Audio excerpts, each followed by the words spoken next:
Hello, welcome back for the part 3 session. Chapter name Assessment of Companies, subject Business Taxation, and it is for final year BCom students. In this session, we are going to learn about how the companies pay the tax under normal provision and the format need to follow while calculating net tax liability under normal provision. Let us start with the meaning of company. It is an artificial person created by law having separate legal entity, perpetual succession and a common seal. The company is an artificial person created by law having a separate legal entity. So the company will have a separate legal entity at law from its shareholders, directors, promoters and also many other individuals. Perpetual succession is nothing but continuation of a corporation or any other organization existence despite the death, even the death happens or bankruptcy, insanity or change in the membership or exit from the business. And a common seal, it means a metal stamp for stamping document with the name of the company to show that they have been approved officially. Types of companies. First one is domestic company, which is under section 2 subsection 22a. Domestic company means an Indian company or any other company which has made arrangements for declaration and payment within India. It may be dividends payable to the shareholders out of their taxable income. So this is what we are going to call it as domestic company. Second one is a foreign company, which is under section 2 subsection 23a. In simple, foreign company means which is not a domestic company, or I can say a company which is started in different countries where the head office is located. Third one, company in which the public are substantially interested, which is under section 2 subsection 18. In these type of companies, there are several categories.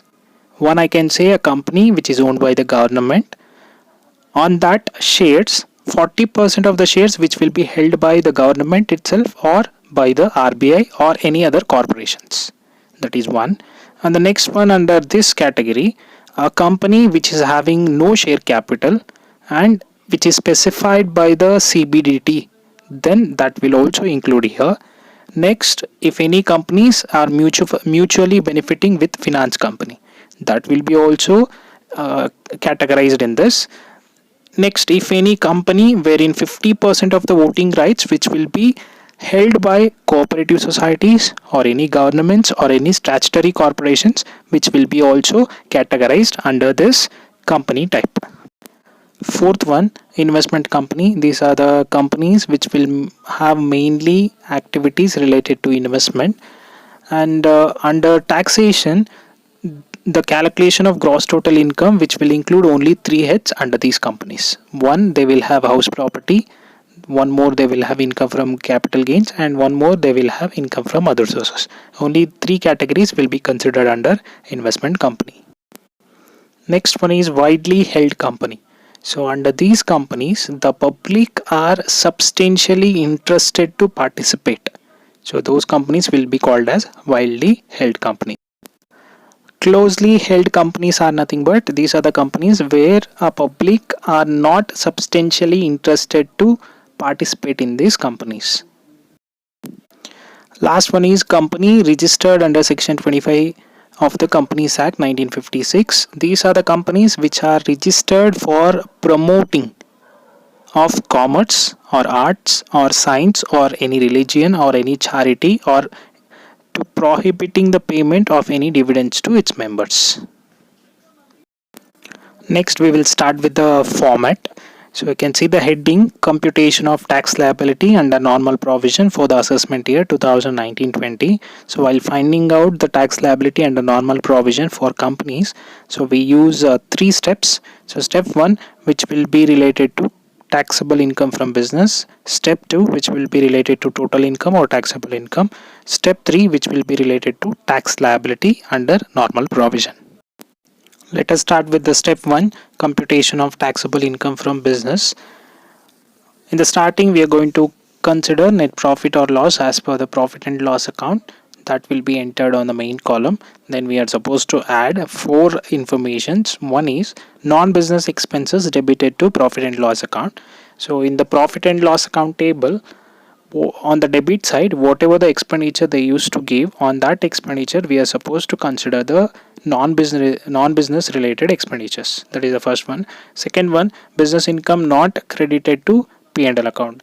In the illustrations, adjustment in the adjustment side, whatever the information which is related to incomes, on that income we are supposed to take the incomes which is related to business.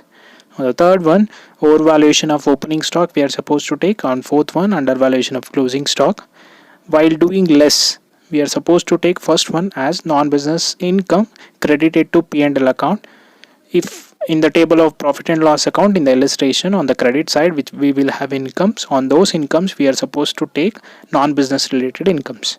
In the second one, business expenses not debited to profit and loss account. In the adjustment side, there will be an expenditures. On that expenditures we are supposed to take business related expenditures. Third one is overvaluation of closing stock, that is the opposite of what we have added. Undervaluation of opening stock, we are supposed to take what we have the opposite under add. Let us start with the second step, computation of total income or taxable income. Under this we'll have first one as income from house property. So here we are not going to consider income from a salary, which will be related to only individual.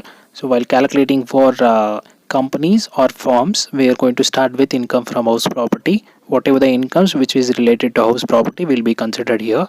If they have given rent, we are supposed to deduct municipal tax, and we are supposed to deduct standard deduction 30% of NAV. The second one, which is income from business or profession. In the first step, what we have calculated as taxable income from business, that we are supposed to take here. Third one, income from capital gain. So here remember three things. One is any short-term capital gain will be considered here, any long-term capital gain will be also considered here, and the third one is any capital assets sold. If any capital assets sold, by selling that, if they are getting income, that will be considered here. Fourth income is income from other sources. Here we are going to consider the incomes which are not part of the above incomes. So which will not related to house property, which will not related to business, which will also not related to capital gains. Other than these incomes, we are going to consider in the last one. It may be casual income or any other income.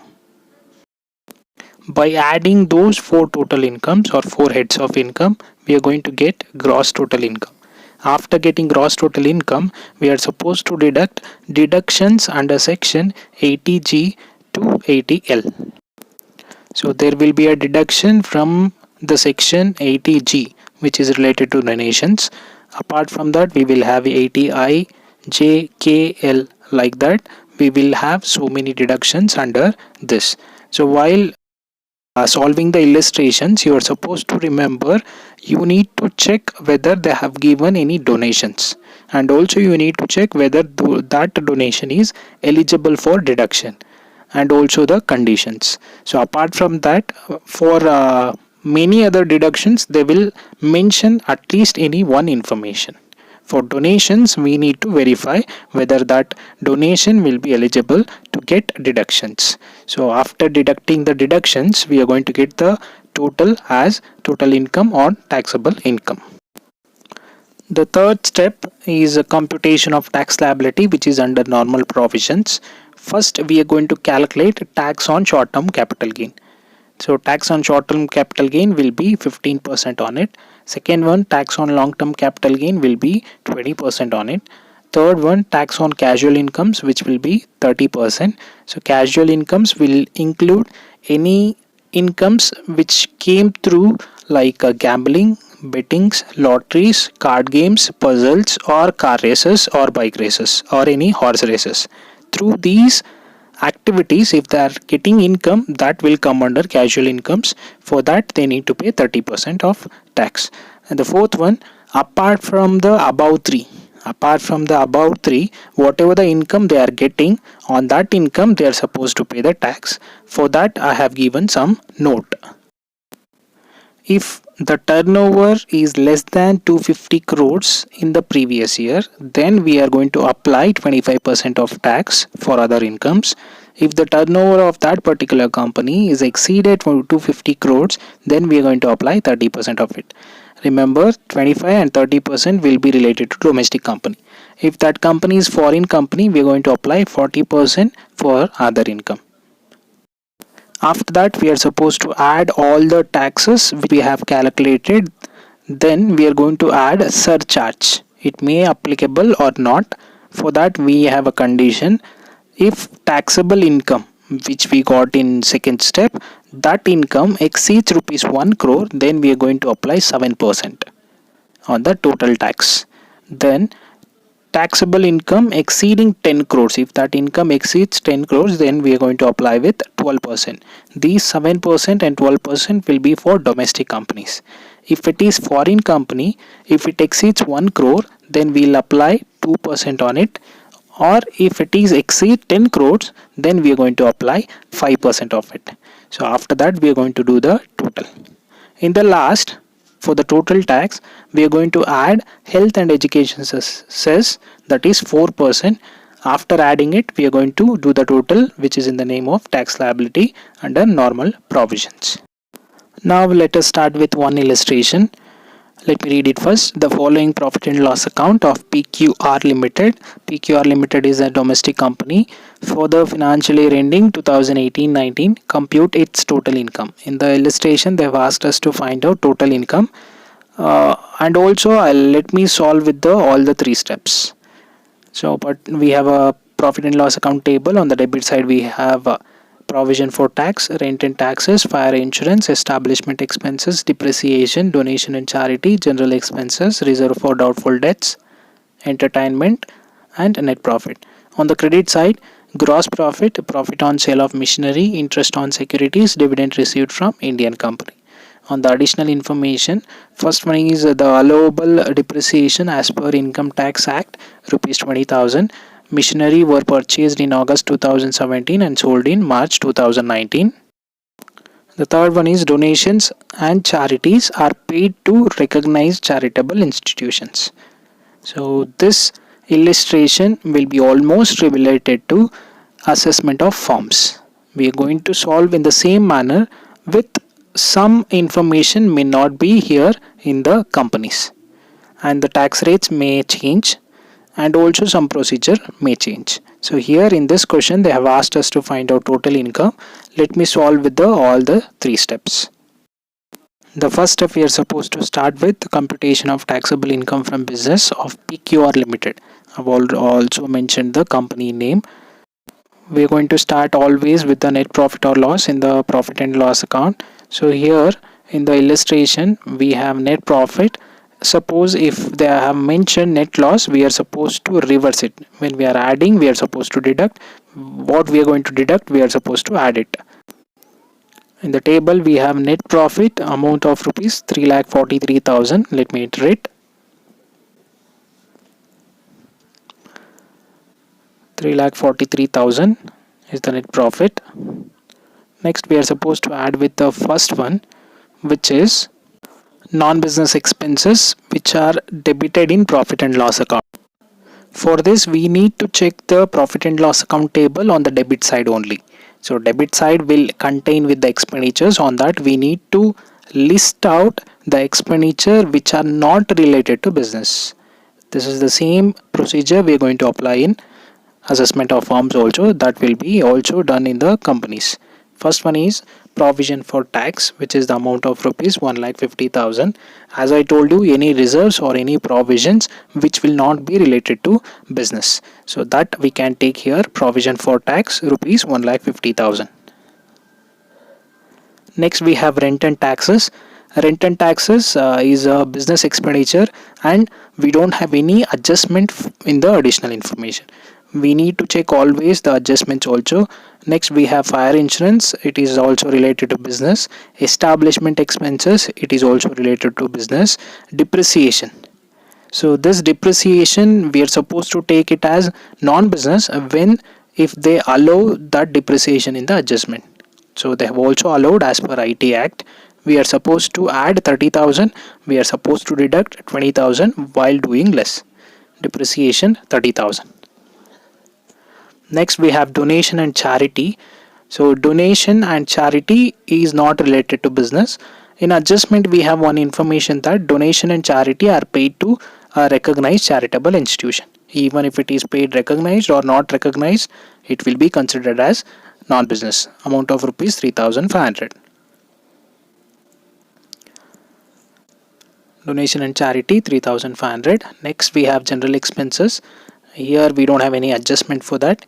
Next, reserve for doubtful debts. As I told you, reserves or provisions will be considered as non-business. So reserve for doubtful debts, amount of rupees 5,500. Next we have entertainment. Entertainment expenses is related to business. Apart from that, we don't have any non-business expenses on the debit side of P&L account. In the second one, we are going to start with business income not credited to P&L account. This we are supposed to see in adjustments. In the adjustment, in the illustration, on the adjustment side, we have only three information. First one is related to depreciation, that is not an income. Second one, it is related to machinery were purchased in August 2017 and sold in March 19. This is related to the credit side particular item which we have, that is related to that. Third one is related to donation and charity. So we don't have any of that. That will be nil. The third one is overvalue. In the illustration, we don't have any opening stock. So that is the reason we are not taking any of that. You can see here we don't have any opening stock. So that will be nil. Undervaluation of closing stock. In the illustration also, we don't have any closing stock. That is the reason that undervaluation of closing stock also will be nil. Next we need to do the total. Total is 1,89,000. We are supposed to add it with net profit 5,32,000. While doing less, we are supposed to consider first one as non-business income credited to profit and loss account. In the profit and loss account table, credit side represents income side. On that income side, we are supposed to take the income which is not related to business. So on this side we are supposed to take. So let us start by taking non-business incomes. First one is gross profit, we are not going to take, ignore it. Second one is profit on sale of machinery, that is the amount of 18,000. Any profit which is came through any asset will be always non-business. So here also they have given the information of when it is purchased and sold, that will be non-business.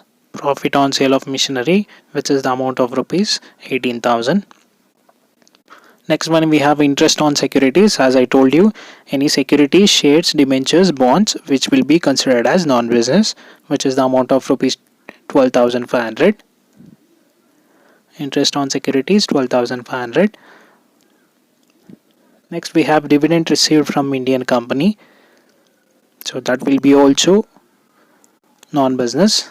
Dividend received from Indian company, which is the amount of rupees 50,000.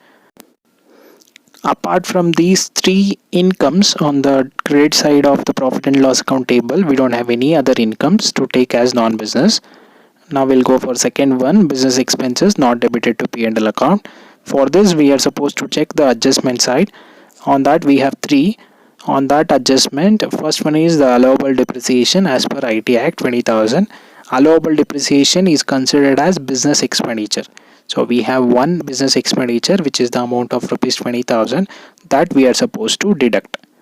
So let us take it as allowable depreciation, which is the amount of rupees 20,000. Apart from this, in the adjustments, we don't have any other business expenditure, as other two are related to other points. Third one, overvaluation of closing stock, we don't have it, nil. Fourth one, undervaluation of opening stock, we don't have that also, it will be nil. Total of those amount is 1,05,000. We are supposed to deduct this amount from 5,32,000 in the total heading as taxable income from business, which is the amount of rupees 4,31,500. Now let us start with the second step, computation of total income or taxable income. In this step we are going to start with the first heading, that is first head of the income from house property. While taking the information under this step, don't see any questions, you may get confusion.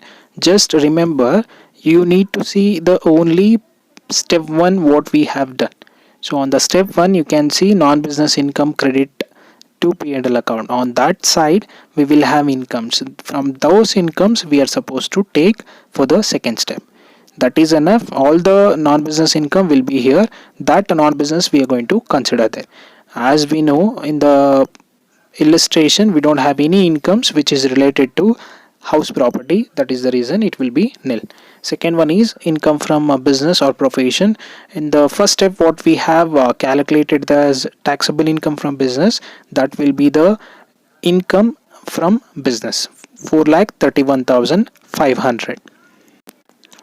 While taking the third one, that is income from capital gain, we are supposed to consider three. One is any income as short-term capital gain or long-term capital gain, or any particular assets which is sold in the previous year. Here you can see one profit on sale of machinery. One particular asset, machinery is a capital asset which is sold on a profit. So that is an income which we are supposed to take under capital gains. And remember, machinery is a depreciable asset. That is the reason that income will be considered under short-term capital gain. All the depreciable assets will come under short-term capital gain, even though in the problem they have given the purchase date and sale date. So in order to give a confusion, so remember, all depreciable assets will be considered as short-term capital asset, which will considered also as short-term capital gain, amount of rupees 18,000. Next we are going to record with income from other sources.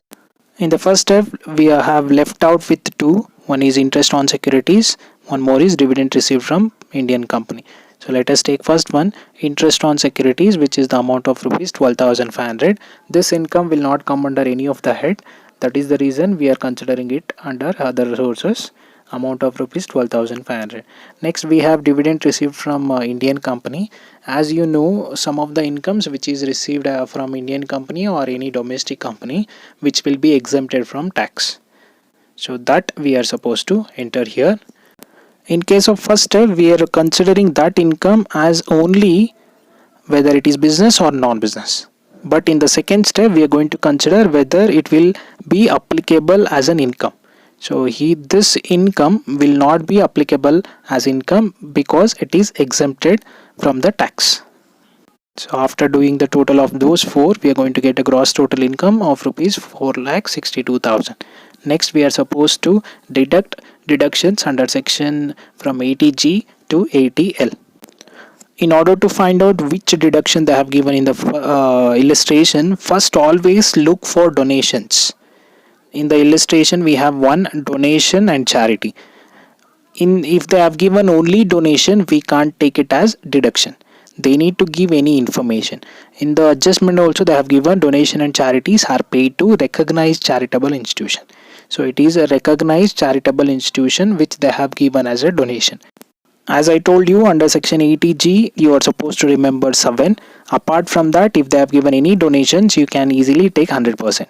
But this donation will come under that 7 category, and also this donation will have some additional calculations because we are going to charge for it 50% by comparing 10% of gross total income and donation which they have contributed. So here 4,62,000 is the gross total income. On that I have taken 10% of it, will get 46,200. I need to compare that 46,200 with the original donation, which is the amount of rupees 3,500. On this I am going to get whichever is the lowest, considered as 3,500. On that amount I am supposed to take 50%. I will get an amount of 1,750.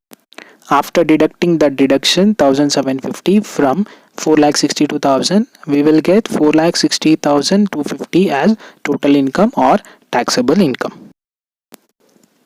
The last step, that is step 3, computation of tax liability, which is under normal provision.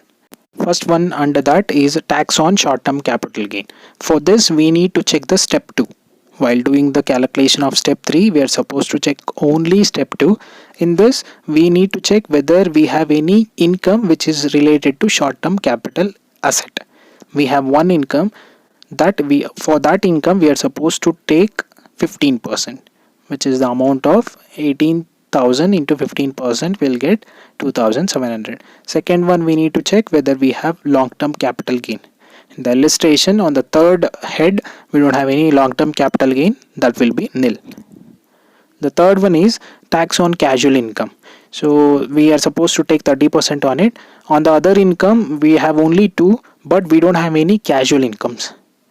Casual incomes are nothing but these are the incomes, maybe in the form of lotteries, bettings, gamblings, horse race, car race, etc. Fourth one is tax on other income. While charging tax on other incomes, just take the total income what we got in the second step, that is nothing but taxable income or total income, that is 4,60,250. Take that 4,60,250. On that we have already paid tax on 18,000, that we are supposed to deduct. We will get balance of 4,42,250. On that we need to take the tax rate. As the company's gross total income doesn't exceed 250 crores, you can see the gross total income, we have only 4,62,000. If it exceeds 250 crores, then we can take 30%. It doesn't exceed, that is the reason I have taken 25%. By calculating 25%, I'll get an amount of 1,10,563. By adding all of that, I'll get 1,13,263. Next, I need to add surcharge. Here, the total income, it doesn't exceed 1 crore. If it exceeds 1 crore, then I can take surcharge. So it will be nil. Next, I need to add health and education cess, which is 4% on the amount of 1,13,263. So if I charge 4%, I'll get 4,531. If I add that, I'll get an amount of 1,08,732 as net tax liability. I hope you guys have understood those 3 steps. Let me give one more illustration. Please solve that illustration, and if you are having any doubts, please mention in the comment section. And thank you for watching.